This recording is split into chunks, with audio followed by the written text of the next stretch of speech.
Okay guys, hello. We will fix the bug when you put HTML tag and it's everything is bug, everything is destroyed. We don't know why. So as you can, this is HTML tag in French. When you add a link, for example this one, you will see that first my website look like this. I cannot click here, for example. Here I can because I fix it, but I cannot click here.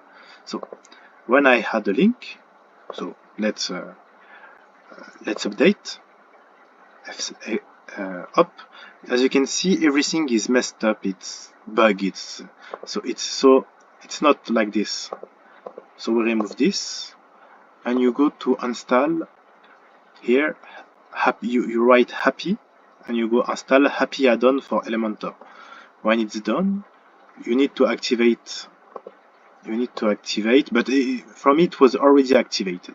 But you need to but if not, go check if wrapper link is activated. And now you can add a link, very good link.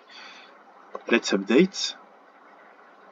Now let's F5 and everything is good. I can click and it goes to the link. Of course, it's not the right link, but okay. So I hope you enjoy and goodbye.